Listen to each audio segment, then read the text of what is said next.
Baik, selamat siang anak-anak kelas 10. Kali ini kita akan melanjutkan pembelajaran berpikir komputasional dengan materi algoritma pencarian. Baik, di sini untuk algoritma pencariannya ada capaian pembelajaran yang sama juga dengan yang sebelumnya, yaitu peserta didik mampu menerapkan strategi algoritmik standar untuk menghasilkan beberapa solusi bersoalan dengan data diskrit bervolume tidak kecil pada kehidupan sehari-hari maupun implementasinya dalam program komputer.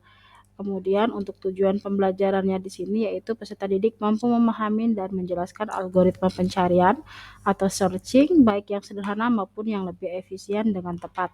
Kemudian yang kedua, peserta didik mampu menerapkan algoritma pencarian atau searching baik yang sederhana maupun yang lebih efisien dengan tepat.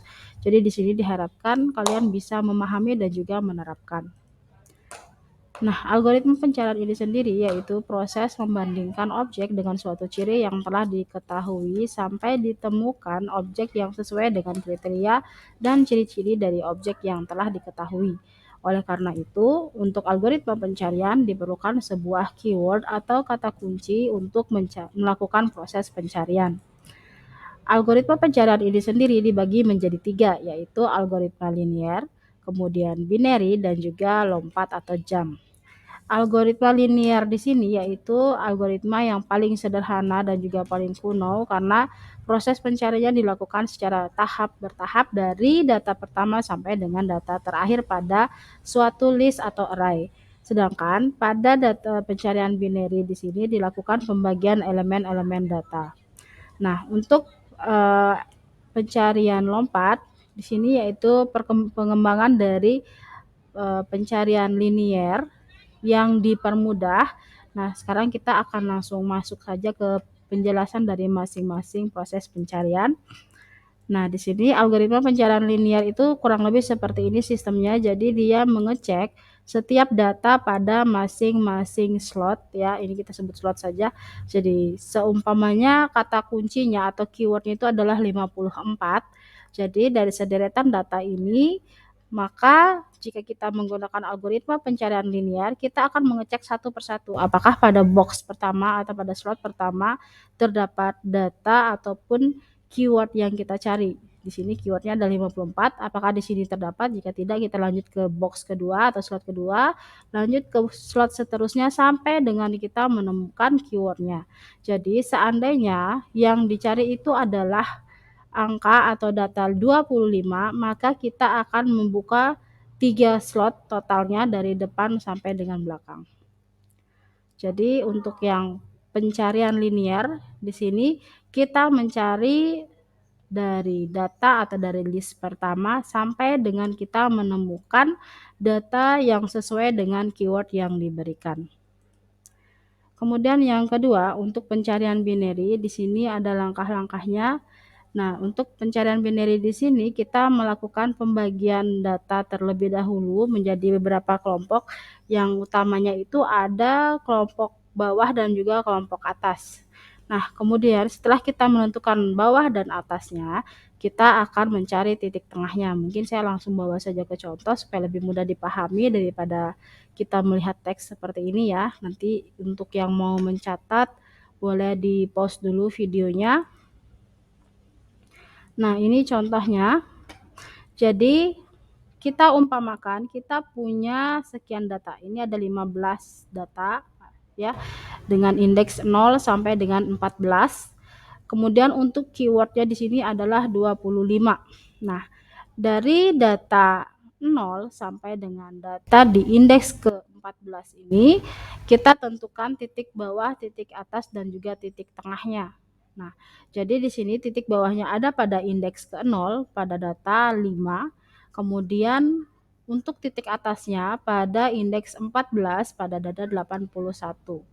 Nah, setelah itu kita mencari titik tengahnya. Jadi titik tengahnya itu ada di indeks ke-7, di mana pada indeks ke-7 ada data dengan nilai 30. Nah, kemudian kita bandingkan keywordnya dengan titik tengah, apakah dia lebih besar atau lebih kecil.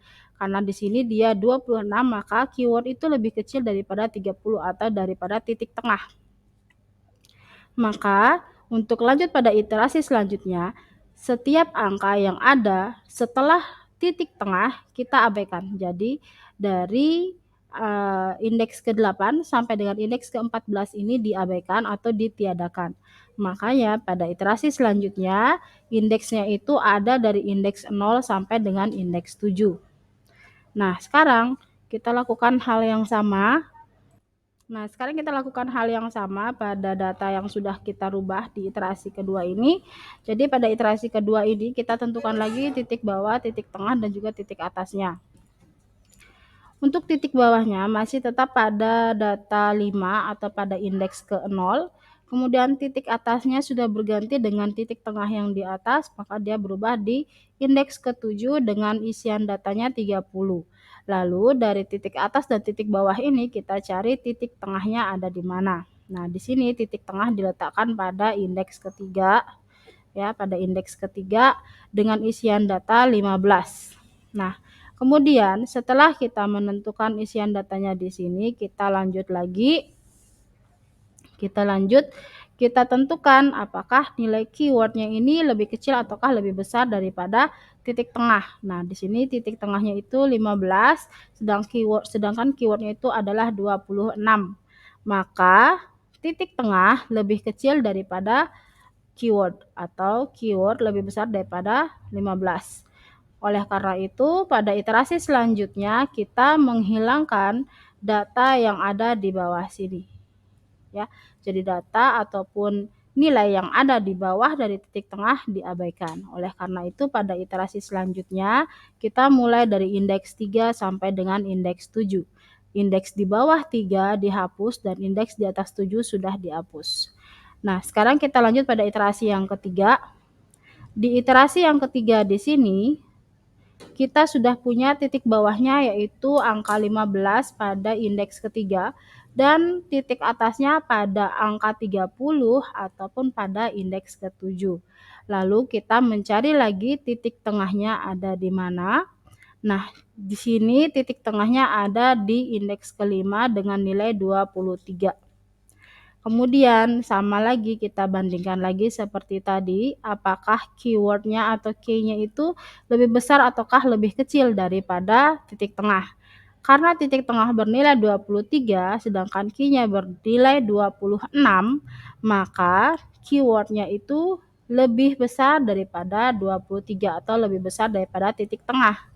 Sehingga data ataupun indeks yang ada di bawah titik tengah kita abaikan lagi atau kita hapus.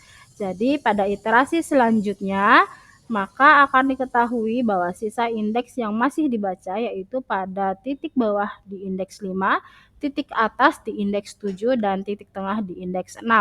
Di sini kita cocokkan lagi apakah keywordnya sesuai dengan yang ada di titik tengah. Karena kebetulan nilai keyword sama dengan nilai yang ada di titik tengah, maka pencarian selesai di sini dan diketahui bahwa keyword berada di indeks ke-6. Kurang lebih seperti itu penjelasannya untuk pencarian binary. Nah, sekarang kita lanjut pada pencarian lompat atau jam. Untuk pencarian lompat atau jam di sini yaitu proses pencariannya dengan cara melompati beberapa blok. Jadi nanti data-data itu akan dibagi ke dalam blok-blok tertentu dan jika misalkan data itu tidak ditemukan di dalam list itu atau di dalam kelompok itu, maka dia akan dilompati dan menuju ke kelompok ataupun kumpulan elemen-elemen yang lainnya.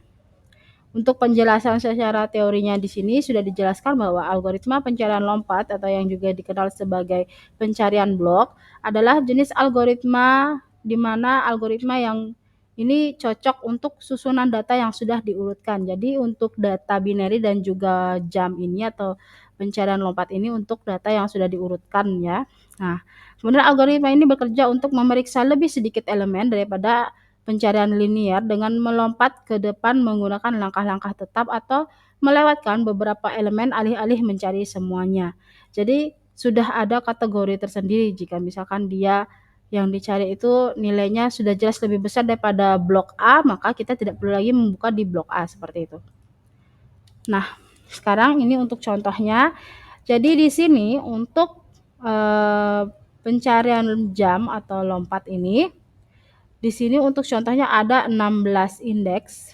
Jadi untuk 16 indeks ini, sebelum kita selesai menuliskan, ataupun membagikan, sebelum kita membagikan mereka dalam blok-blok seperti ini, itu kita harus, menentukan dulu nanti dalam satu blok itu akan ada berapa data. Nah, untuk menentukan ada berapa data dalam satu blok itu dilakukan dengan cara mencari nilai akar dari keseluruhan data.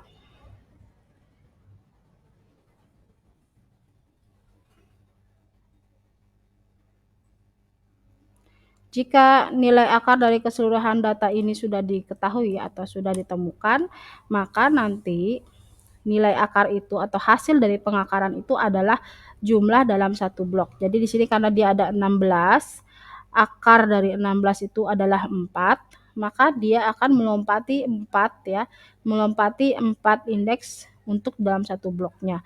Jadi untuk blok pertama di sini yaitu dari 0 sampai dengan 4 ya.